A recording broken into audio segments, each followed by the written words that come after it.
Halo semuanya, selamat datang lagi di akun YouTube channelku di 3S Serba Serbi Free. So, akhirnya bisa bikin video lagi setelah cukup lama, mungkin hampir 2 mingguan kayaknya nggak bikin video. Jadi video kali ini aku masih mau berbicara tentang YouTube. Ini yang ditunggu-tunggu dari beberapa orang, masalah gaji YouTube. Jadi gaji YouTube itu update setiap tanggal 4 kalau nggak salah ya. Ini kan aku baru 2 kali, jadi baru bulan September, awal September kemarin sama bulan Oktober. Jadi tiap tanggal 4 itu gaji YouTube itu diupdate.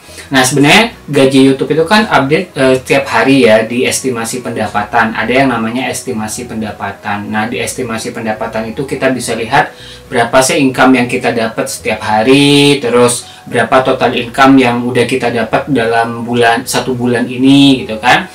Nah, setiap tanggal 4 itu ternyata YouTube punya sistem, jadi mereka itu kayak kalkulasi ulang, jadi ngitung ulang gitu. Dari estimasi pendapatan yang ada di dashboard itu, ternyata tadi pagi tuh punyaku itu diupdate sama YouTube, dan bukan hanya punyaku, hampir punya semua temanku itu diupdate, dan hasilnya adalah surprise, gajinya hilang. Jadi padahal ya aku udah berharap banget bulan ini tuh bisa dapat gajian dari YouTube, dari gaji YouTube masuk ke AdSense, dari AdSense bisa ditarik gitu kan, karena aku udah nominalku itu lumayan banyak. Jadi aku bulan September itu ngumpulin 118 euro. Jadi kan minimal untuk bisa ditarik di AdSense itu kan 70 euro. Jadi aku udah positive thinking banget untuk bisa narik gaji gitu kan. Ternyata tadi pagi pas bangun tidur cek HP, dari 118 euro itu sisa 38 euro. Kebayang nggak? Jadi hilang 80 euro. Entah itu kenapa. Cuman banyak teman-teman YouTuber yang udah monetisasi lebih dulu, mereka selalu bilang, mereka ngasih informasi bahwa setiap awal bulan itu biasanya YouTube ngadain kalkulasi ulang gitu, dan biasanya jumlah dolarnya, jumlah estimasi pendapatan kita akan berkurang gitu kan. Nah, banyak yang bilang kayak gitu, cuman aku kan belum pernah ngalamin tuh, soalnya gajiku yang bulan Agustus dari 28 Agustus sampai 31 Agustus itu bulat dia, jadi masuk semua gitu kan. Terus yang bulan September dari tanggal 1 sampai tanggal 30 September baru ketahuan tadi pagi ini, dari 118 euro sisa 38 euro, jadi hilang 80 euro. Sedih banget sih, cuman gimana ya, memang aturannya YouTube kayak gitu, dan di ketentuan YouTube itu kita sebagai partnernya YouTube kita dapat 55% dari pendapatan kayak gitu, 45%-nya buat YouTube. Nah, yang kepotong ini bukan cuma aku aja, jadi semua temanku yang aku tahu yang udah monet juga, dan baru ibaratnya baru sebulan, baru 2 bulan monet, mereka juga kepotong kayak gitu. Sedih banget sih, karena kan ibaratnya kita kerja luar biasa untuk ngumpulin dolar. Kalau aku bilang bukan ngumpulin dolar, yang ngumpulin sen gitu kan. Tiba-tiba pas udah yang kita tunggu-tunggu, dolarnya hilang gitu kan. Ada beberapa temanku yang ada beberapa YouTuber yang mereka yang udah ngurangin aja gitu kan. Tapi kalau buat aku kayak gini, pembelajaran terpenting yang aku dapat dari hal ini, dari hilangnya uangku yang 80 euro ini kayak gini. Pertama, setiap bisnis, setiap usaha apapun itu namanya juga baru merintis kan. Kalau baru merintis ya bisa rugi. Kalau misalnya dapat untung ya syukur gitu kan. Rugi itu udah pasti. Kita bikin usaha aja pasti ada rentan waktu paling nggak 3 sampai 6 bulan bahwa kita bakal rugi kayak gitu di awal-awal.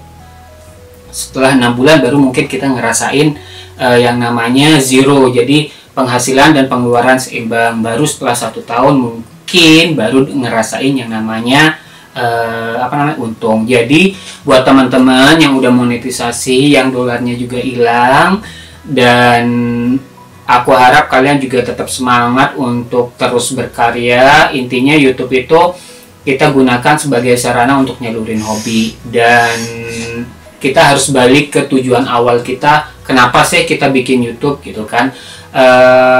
Kalau kayak aku, tujuan awalnya kan pengen sharing informasi tentang belajar bahasa Jerman, terus berkembang ke daily vlog dan seterusnya, dan sampai akhirnya berharap bisa dapat uang dari YouTube gitu. Memang apa ya, nggak segampang apa yang kita pikirkan jadi YouTuber itu. Jadi kalau orang mikir kan, wah si A itu dapatnya sekian puluh juta, si B dapatnya sekian puluh juta, enak banget ya jadi YouTuber. Jadi buat kalian yang masih belum monetisasi, ini saran yang penting banget kalau menurut aku. Jangan berekspektasi terlalu tinggi bahwa kita bakal dapat gaji dari YouTube itu banyak banget di awal-awal.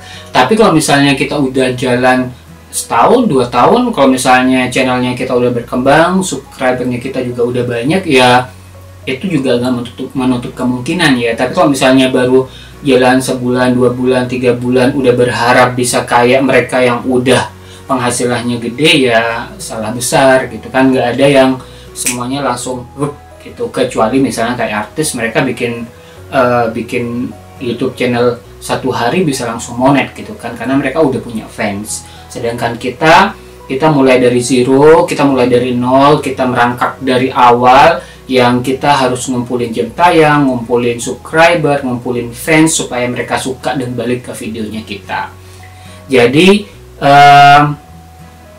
oh ya, kenapa sih dolar itu hilang? Jadi banyak persepsi ya. Jadi nggak bisa dijelasin kenapa. Kalau aku secara pribadi kayaknya ada yang kehitung spam. Misalnya ada orang yang mainin punya kita, terus mereka, oh aku suka nih videonya si A, ya udah, oh playlistnya bagus nih, misalnya mereka kayak aku nih playlist belajar bahasa Jerman gitu misalnya, oh playlistnya bagus nih buat belajar bahasa Jerman. Mungkin mereka kayak playlist play all, jadi dimainin semua, terus mereka lupa stop. Jadi YouTube mungkin ngiranya itu robot yang nonton, jadi dihitung spam. Itu bisa jadi seperti itu. Terus yang kedua, apa namanya ya, ada kegiatan-kegiatan yang YouTube kira itu adalah cheating atau curang. Jadi misalnya kayak ngeklik iklan sendiri atau yang seperti itulah ya. Jadi mungkin YouTube ngiranya seperti itu. Jadi buat teman-teman tetap semangat, intinya tetap semangat nge-YouTube, tetap semangat berkarya, tetap semangat upload video, dan kalau udah monetisasi perbaiki konten, perbaiki video, jadi biar subscriber kita semakin banyak, semakin berkembang, dan ya kedepannya semoga bisa dapat dolar yang lebih banyak kayak gitu. Soalnya ya kayak aku kan subscriber baru 2000-an ya, jadi aku bisa dapat $38 untuk 1 bulan, udah menurut aku sih udah lumayan oke lah gitu, namanya juga baru gitu kan. Jadi sekali lagi buat teman-teman, semangat terus, jangan pantang menyerah. Kalau misalnya kalian ngerasa jenuh, take a break, step back, jangan terlalu di push. Intinya tetap semangat, karena YouTube itu sebenarnya kan kayak sosial media ya, jadi kayak Instagram, kayak Facebooknya kita. Jadi kalau misalnya kita punya hobi, taruh aja di situ, siapa tahu orang juga interesting dengan hobinya kita kan, ya syukur-syukur bisa dapat uang gitu kan ke depannya. Itu saya jadi yang pengen aku sharing hari ini, antara sedih, kecewa karena uang hilang banyak, tapi jujur aku semangat banget sekarang untuk semakin berkarya, semakin upload video yang lebih bagus, yang lebih oke, yang informatif, yang bermanfaat buat teman-teman di luar sana kayak gitu. Jadi salam hangat dari Jerman, ditunggu video selanjutnya. Jangan lupa subscribe, jangan lupa like, jangan lupa komen. Terima kasih banyak udah selalu support video aku, dan vielen Dank, cus.